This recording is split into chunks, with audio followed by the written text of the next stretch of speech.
Right. Gather round, UK Pancakes viewers, because I've got a story that's juicier than a Sunday roast and twice as messy. Picture this. You're the Prime Minister of Britain. You've just spent months getting absolutely roasted for accepting freebies like your contestant on Supermarket Sweep. You dramatically pay back over $6,000 to save face. And then your wife rocks up to Royal Ascot with £650 worth of free tickets like she's collecting Nectar points at Sainsbury's. I mean, you literally cannot make this stuff up. Welcome to another episode of How to Sabotage Your Political Career in 3 Easy Steps, starring none other than Sir Keir Starmer and the reluctant but apparently not when it comes to freebies, Lady Victoria Starmer. Now, before we dive into this absolute masterclass in political timing, let me set the scene for you. It's summer 2024.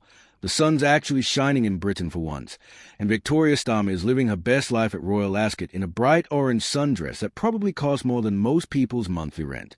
She's watching horses gallop around a track while sipping champagne that she didn't pay for, completely oblivious to the fact that her husband is about to have a political aneurysm when this hits the register of members' financial interests. But here's where it gets absolutely brilliant. While Victoria is having her pretty woman at the races moment, Keir is at home frantically preparing for talks with Donald Trump. Can you imagine that phone call? Darling, I'm off to meet the most controversial president in modern history to discuss international relations. That's nice, love. I'll be at the races spending money we didn't spend because we didn't spend it. It's like a political sitcom written by someone who's given up on subtlety entirely. Let's rewind to October 2023, shall we? Because context is everything, and this context is more damning than a Netflix documentary about your internet search history. Sir Keir had just gone through what can only be described as Freebies 2023, a spectacular public relations disaster where he and his cabinet got caught red-handed accepting gifts like they were running a political car boot sale. We're talking Taylor Swift tickets, designer clothing rentals, race day hospitality, the works. The British public went absolutely mental, and rightly so. Here's a man who campaigned on integrity and transparency.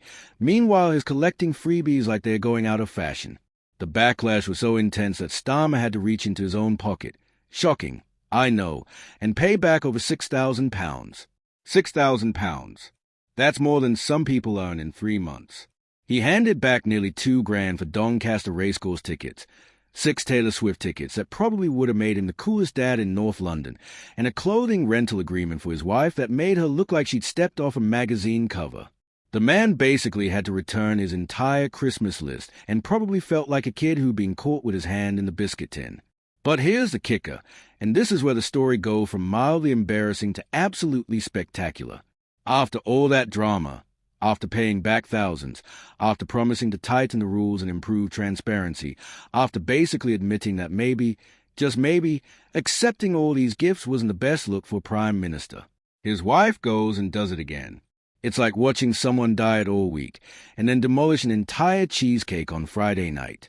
The audacity is almost admirable.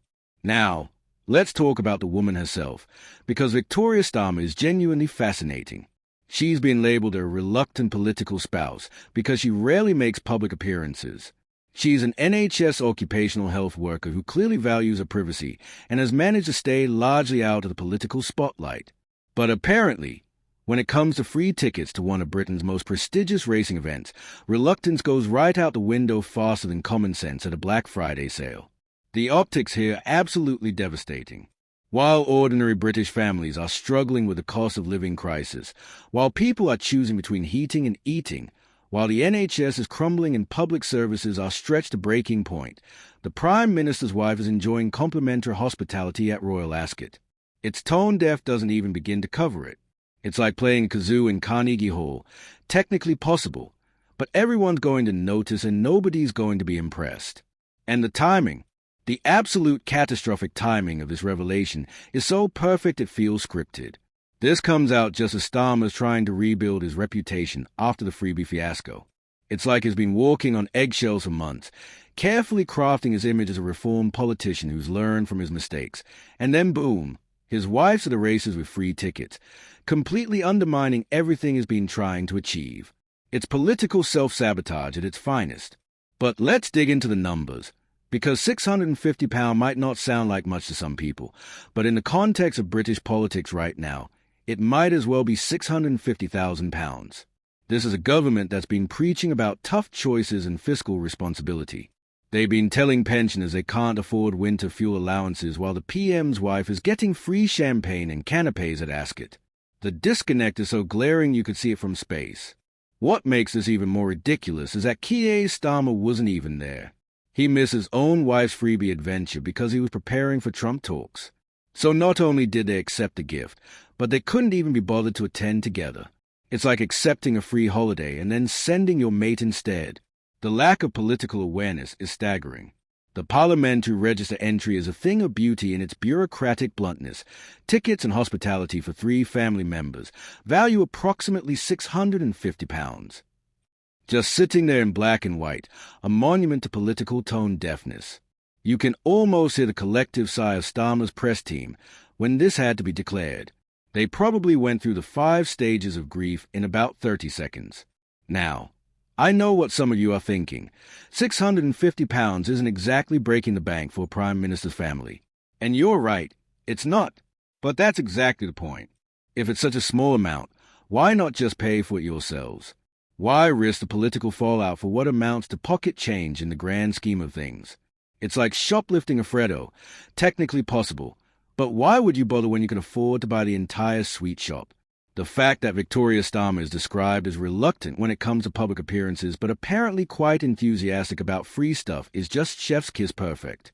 She's managed to stay out of the spotlight for most of her husband's political career, but the one time she makes headlines is for accepting freebies at a horse racing event. It's like being known for avoiding parties but then getting caught doing karaoke at the office Christmas do. What's really fascinating is how this reflects on modern British politics. We've created a system where politicians feel entitled to accept gifts and hospitality as if it's part of their job description. But here's the thing, it's not. Your job is to represent your constituents and run the country, not to collect freebies like you're on some sort of political gap year. The sense of entitlement is breathtaking. And let's not forget the context of Royal Ascot itself. This isn't just any old day at the races. This is one of the most exclusive, expensive, and elitist events in the British social calendar. It's where the wealthy go to be seen being wealthy while wearing ridiculous hats and pretending to understand horse racing. For a Labour Prime Minister's wife to be there on freebies is like a vegan attending a barbecue competition. Technically possible, but the optics are questionable at best.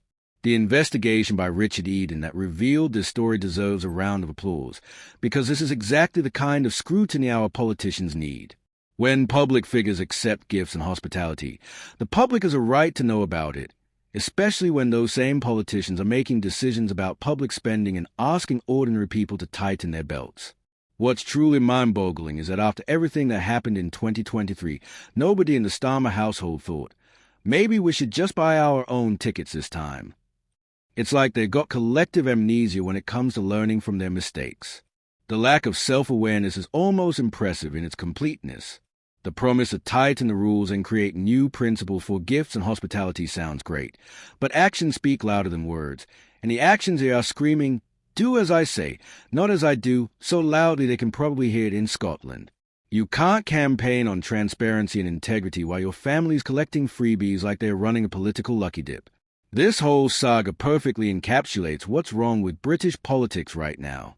We've got politicians who are so disconnected from ordinary people's lives that they genuinely don't understand why accepting free stuff might be problematic. They live in a bubble where this behavior is normalized, where everyone's doing it, so why shouldn't they? But that's exactly the attitude that needs to change. The most infuriating part is how easily avoidable this whole mess was. Just buy your own tickets. Pay your own way. It's not rocket science. But no, instead we get this beautiful example of political self-sabotage that's going to follow Starmer around like a bad smell at a dinner party. So there you have it, UK Pancakes viewers. Another day, another political scandal that makes you wonder if our leaders are actually trying to destroy their own careers or if they're just naturally gifted at it. The Starmers have managed to turn a day at the races into a masterclass in how not to do politics, and honestly, it's almost artistic in its incompetence. Thanks for watching, and don't forget to subscribe for more political chaos that makes reality TV look boring by comparison.